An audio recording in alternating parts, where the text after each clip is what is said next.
ಮಣ್ಣಿನ ಫಲವತ್ತತೆ ಮುಖ್ಯ ಉಳಿಸ್ಕೋಬೇಕು.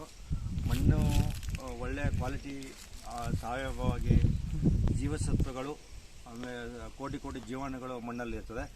ಸೊ ಹಾಗಾಗಿ ಮಣ್ಣಿನ ಫಲವತ್ತತೆ ಕಾಪಾಡ್ಕೋಬೇಕಾದ್ರೆ ಮೊದಲು ನಾವು ಉಳುಮೆ ಬೇಸಿಗೆ ಕಾಲದಲ್ಲಿ ಉಳುಮೆ ಮಾಡಿ ಭೂಮಿಯನ್ನು ಈ ಬಿಸಿಲಿಗೆ ಒಣಗಿಸ್ಕೋಬೇಕು.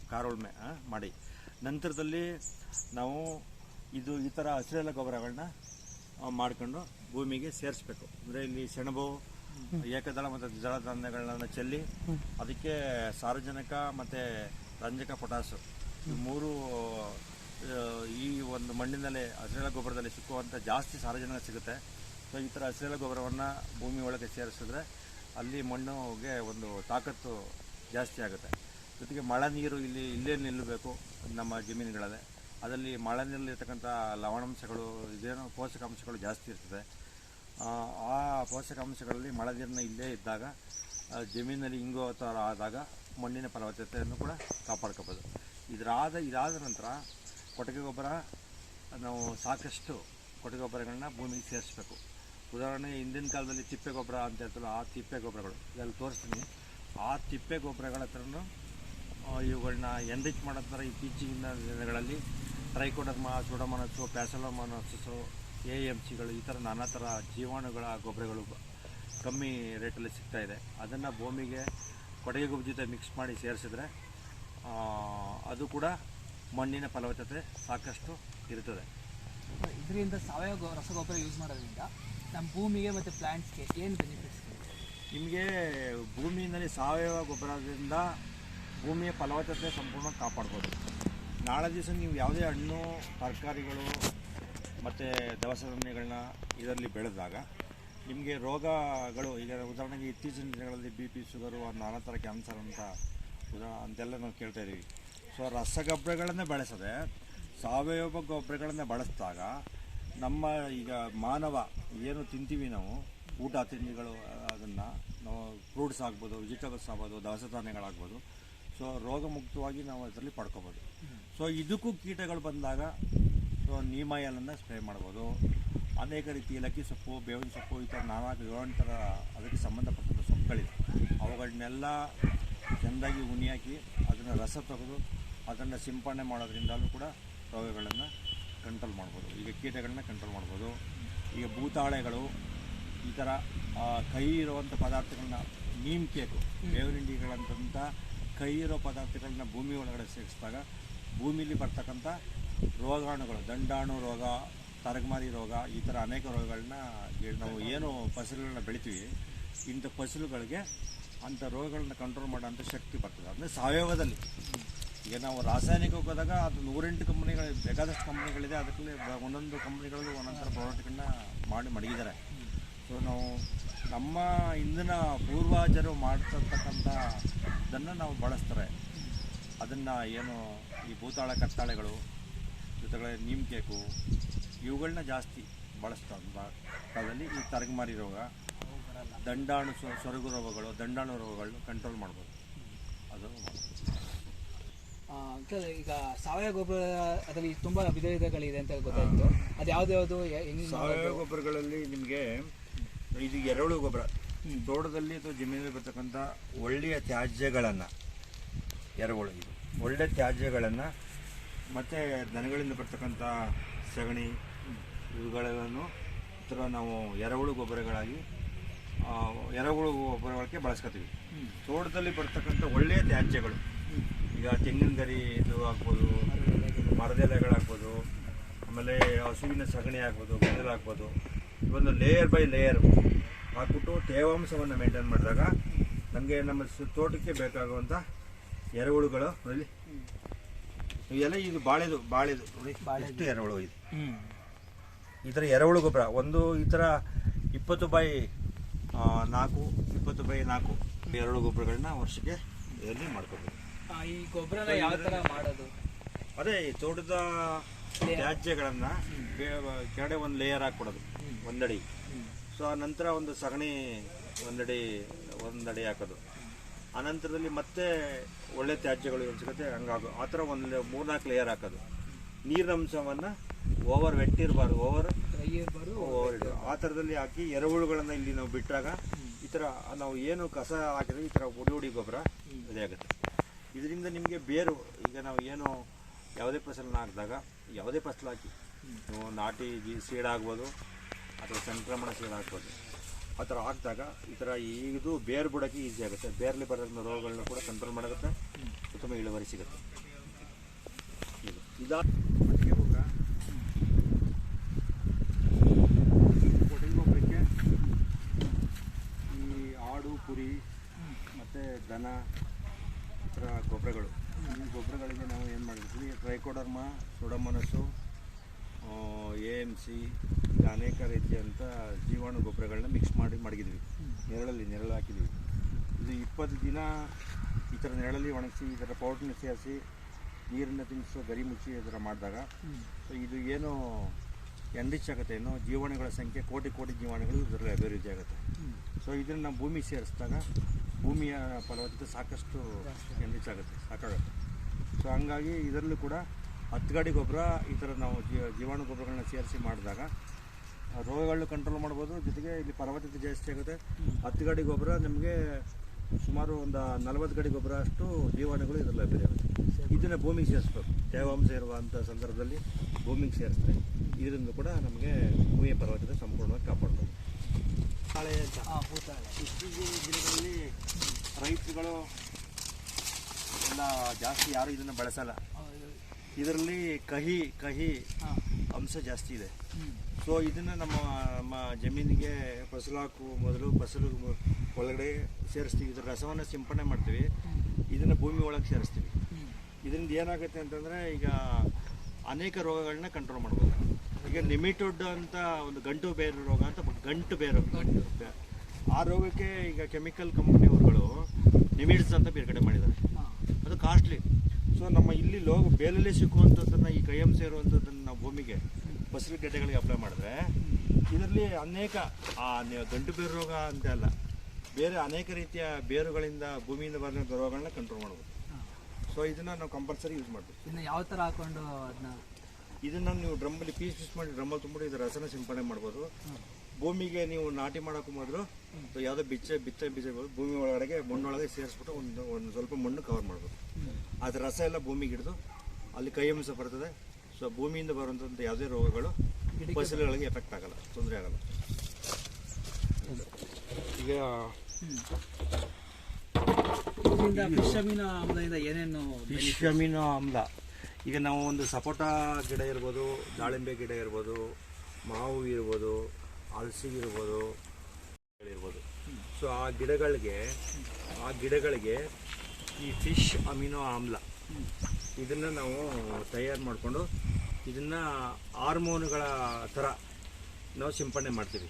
ಸೊ ಹೂವು ಬಿಡೋ ಹಂತದಲ್ಲಿ ಇದನ್ನು ಸಿಂಪಡಣೆ ಮಾಡಿದ್ರೆ ಸೊ ಹೂಗಳ ಸಂಖ್ಯೆ ಜಾಸ್ತಿ ಆಗುತ್ತೆ, ಸ್ಪ್ರೇ ಮಾಡೋದು ಕಾಯಿಗಳ ಸಂಖ್ಯೆ ಜಾಸ್ತಿ ಆಗುತ್ತೆ. ಒಂದು 60 ml ಒಂದು 15 ಲೀಟ್ರಿಗೆ ಹಾಕೊಂಡು ಸಿಂಪಡಣೆ ಮಾಡಿದ್ರೆ ಈ ಫಿಶ್ ಅಮಿನೋ ಆಮ್ಲನ ಸೊ ಫ್ರೂಟ್ಸ್ ವೆಜಿಟೇಬಲ್ಸ್ ಎಲ್ಲ ಜಾಸ್ತಿ ಆಗುತ್ತೆ. ಸೊ ಇದನ್ನು ಒಂದು ತಿಂಗಳಿಗೆ ಒಂದ್ಸರಿ 2-3 ಸಿಂಪಡಣೆ ಮಾಡ್ಬೋದು.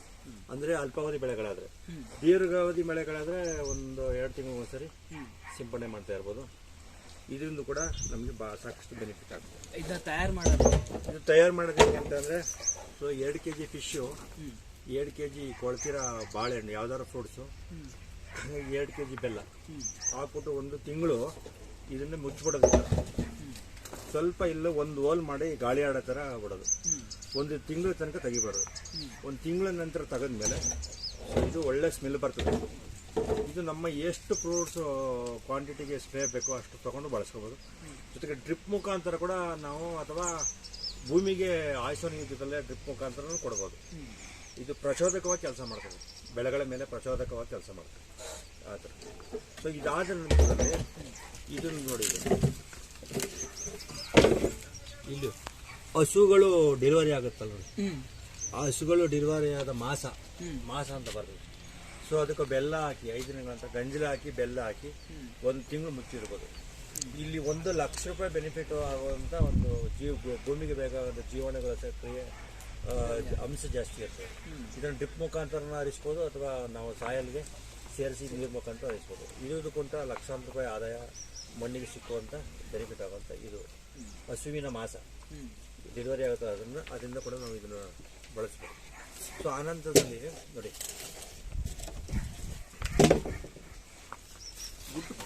ಬೇವಿನ ಹಿಂಡಿ ನೋಡಿ, ಇದು ಒಳ್ಳೆಯ ಗುಣ ಹೊಂದಿರತಕ್ಕಂಥ ಬೇವಿನ ಹಿಂಡಿ. ಸೊ ಇಂಥ ಬೇವಿನ ಹಿಂಡಿಯನ್ನು ನಾವು ಬಳಸಿದ್ರೆ ಭೂಮಿ ಒಳಗಡೆಗೆ, ಸೊ ಅಲ್ಲಿಂದ ಬರ್ತಕ್ಕಂಥ ಒಂದು ಹುಳುಗಳ ಇದು ಕಂಟ್ರೋಲ್ ಮಾಡ್ಬೋದು. ಜೊತೆಗೆ ನಿಮಗೆ ಸುಮಾರು ರೋಗಗಳನ್ನ ಈ ಬೇವಿನ ಹಿಂಡಿಯಿಂದ ಕಂಟ್ರೋಲ್ ಮಾಡ್ಬೋದು. ಒಂದು ಎಕರೆಗೆ 2 ಟನ್ನಷ್ಟು, 200 kg ಬೇವಿನ ಹಿಂಡಿನ ಕೊಡಬೇಕು, ಭೂಮಿಗೆ ಸೇರಿಸ್ಬೇಕು ಬಿತ್ತನೆಗೆ ಮೊದಲು. ಸೊ ಆವಾಗ ನೀವು ಫಸಲಿಗೆ ನಾವು ಯಾವುದೇ ರೀತಿ ರೋಗಗಳನ್ನ ಕಂಟ್ರೋಲ್ ಮಾಡ್ಬೋದು. ಜೊತೆಗೆ ಔಷಧಿಗಳು ಹೊಡೆಯೋದು ಇವೆಲ್ಲನೂ ಕಂಟ್ರೋಲ್ ಮಾಡೋಕ್ಕೆ ಸಾಧ್ಯ ಆಗುತ್ತೆ. ಜೊತೆಗೆ ಆ ಕೊಟ್ಟಿಗೆ ಗೊಬ್ಬರ ಜೊತೆಗೆ ನಾನು ನಿಮ್ಗೆ ಹೇಳಿದೆ, ಏನೋ ಸುಡಮನಸ್ಸು ಪೌಡ್ರು, ಸುಡಮನಸ್ಸು, ಟ್ರೈಕೋಡರ್ಮಾ, AMC ಪೌಡ್ರ್ಗಳು ಇವೆಲ್ಲ ಮಾರ್ಕೆಟ್ಲಿ ಸಿಗುತ್ತಲ್ಲ? ಮಾರ್ಕೆಟಲ್ಲಿ ಸಿಗುತ್ತೆ, ತೋಟಗಾರಿಕೆ ಕಾಲೇಜುಗಳಲ್ಲಿ, ಕೃಷಿ ಇಲಾಖೆಗಳಲ್ಲಿ, ಅನೇಕ ಮಾರ್ಕೆಟಲ್ಲೂ ಸಿಗುತ್ತೆ. ಇಂಥ ಪೌಡರ್ಗಳನ್ನು ನಾವು ಬಳಸುವಾಗ ಭೂಮಿಯಲ್ಲಿ ನಮಗೆ ಜಾಸ್ತಿ ಜೀವಾಣುಗಳ ಸಂಖ್ಯೆ ಜಾಸ್ತಿ ಆಗುತ್ತೆ. ಇತ್ತೀಚಿನ ದಿನಗಳಲ್ಲಿ ಉತ್ತಮೇಶನ್ನು ತಿನ್ನುವಂಥ ಬೇವೇರಿಯಾ ಪೌಡರ್ ತೋಟಗಾರಿಕೆ ಕಾಲೇಜು ಮತ್ತು ತೋಟಗಾರಿಕೆ ಇಲಾಖೆಗಳಲ್ಲಿ ಸಿಗುತ್ತೆ. ಬೇವೇರಿಯಾ, ಮಂಡ್ಯ VC ಫಾರ್ಮ್ ಇರ್ಬೋದು, ಅನೇಕ ಕೃಷಿ ವಿಜ್ಞಾನಿಗಳು ಇದನ್ನು ರೆಡಿ ಮಾಡಿಕೊಡ್ತಾ ಇದ್ದಾರೆ. ಬೇವೇರಿಯಾ ಇದು ಟ್ರಿಪ್ಸೋಮೈಡ್ಸನ್ನು ಜೀವಾಣುಗಳು ಕಂಟ್ರೋಲ್ ಮಾಡುವಂಥ ಇದು ಜೀವಾಣು ಭೂಮಿ ಸೇರಿಸಿದ್ರೆ, ಗೊಬ್ಬರ ಜೊತೆ ಸೇರಿಸಿದ್ರೆ, ಸ್ಪ್ರೇ ಮಾಡಿದ್ರೆ, ಟ್ರಿಂಚಿಂಗ್ ಮಾಡಿದ್ರೆ, ಸೊ ಅದನ್ನು ಈ ಹುಳಗಳ ಕಣ್ಣಿಗೆ ಕಾಣದೇ ಇರುವಂಥ ಟ್ರಿಪ್ಸು, ಮೈಡ್ಸು, ಜಾಪಿಡ್ಸು ಇದರದ್ದೆಲ್ಲ ಇದೆ, ಇದನ್ನೆಲ್ಲ ಕಂಟ್ರೋಲ್ ಮಾಡಿ ಇಂಥದ್ದು ಮಾಡಿದೆ. ಇದು ಕೂಡ ಬೇವೇರಿಯಾ ಜೀವಾಣುಗಳು. ಇದನ್ನು ಕೂಡ ಏನು ಮಾಡ್ತೀವಿ ಅಂದರೆ ನಾವು ನೋಡಿ ಅಲ್ಲಿ ಒಳಗಡೆ ಕಾಣ್ತದೆ, ಇದು ಕೂಡ ನಾವು ಹೊಂಗೆ ಎಣ್ಣೆ ಜೊತೆಗೆ ಮಿಕ್ಸ್ ಮಾಡಿ ನಾವು ಸೇರಿಸಿದ್ರೆ, ಸ್ಪ್ರೇ ಮಾಡಿದ್ರೆ, ಸೊ ಇದು ಜೀವಾಣುವನ್ನು ಏನು ತ್ರಿಪ್ಸುಗಳನ್ನ ಮೇಯುವಂಥ ಜೀವಾಣುಗಳಿದೆ, ಅದನ್ನು ಕೂಡ ನಾವು ಬಳಸ್ತೀವಿ.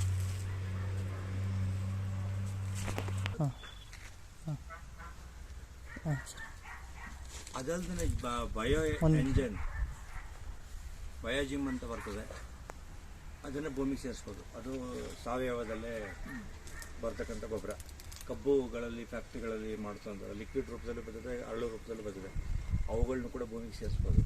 ಸೊ ಒಟ್ಟಾರೆ ನಾವು ಸಾವಯವ ಕೃಷಿಯನ್ನು ಮಾಡಬೇಕಾದ್ರೆ, ಸಾವಯವ ಕೃಷಿ ಮಾಡಿದ್ರೆ ಮಣ್ಣಿನ ಫಲವತ್ತತೆಯನ್ನು ಮೇಂಟೈನ್ ಮಾಡ್ಕೋಬೇಕು. ಸೊ ಆದಷ್ಟು ಸಾವಯವ ಕೃಷಿನಲ್ಲಿ ನಾಟಿ ತಳಿಗಳನ್ನು ಬಳಸಬೇಕು.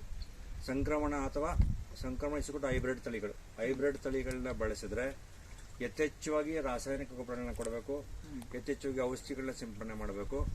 ಸೊ ಇದನ್ನು ಮಾಡೋದ್ರಿಂದ ಈಲ್ಡ್ ಜಾಸ್ತಿ ಬರ್ತದೆ, ಸೊ ಆದಾಯ ಜಾಸ್ತಿ ಬರ್ಬೋದು. ಬಟ್ಟು ಅಲ್ಲಿ ಪೆಸ್ಟಿಸೈಡು ಇರ್ತದೆ, ಸೊ ತಿನ್ನೋರಿಗೆ ರೋಗಗಳು ಬರೋ ಆರೋಗ್ಯ ಸಮಸ್ಯೆ ಉಂಟಾಗ್ತದೆ. ಆಯಿತಾ? ಸೊ ಸೆಕೆಂಡ್ ಒನ್ನು, ನೀವು ಸಾವಯವ ಕೃಷಿನಲ್ಲಿ ಬೆಳೆದಂಥ ನೀವು ಯಾವುದೇ ಫ್ರೂಟ್ಸು, ವೆಜಿಟೇಬಲ್ಸು, ದವಸ ಧಾನ್ಯಗಳನ್ನ ಬೆಳೆದು ತಿಂದರೆ ಆರೋಗ್ಯಕ್ಕೆ ಉತ್ತಮ. ಅದಂತೂ. ಆಮೇಲೆ ನೀರುಗಳನ್ನು ಇದೆ ಅಂದ್ಬಿಟ್ಟು ಬೋರ್ವೆಲ್ ನೀರಾಗ್ಬೋದು, ಕೆರೆ ನೀರಾಗ್ಬೋದು, ಹೊಳೆ ನೀರಾಗ್ಬೋದು, ಜಾಸ್ತಿ ನೀರನ್ನ ಬಳಸಬಾರ್ದು. ಜಾಸ್ತಿ ನೀರನ್ನು ಬಳಸಿದಾಗ ರೂಟ್ಗಳು ಜಾಸ್ತಿ ಬೇಗ ಸರಿ ಕೆಲಸ ಮಾಡಲ್ಲ. ಲಿಮಿಟಾಗಿ ನೀರು ಕೊಡಬೇಕು.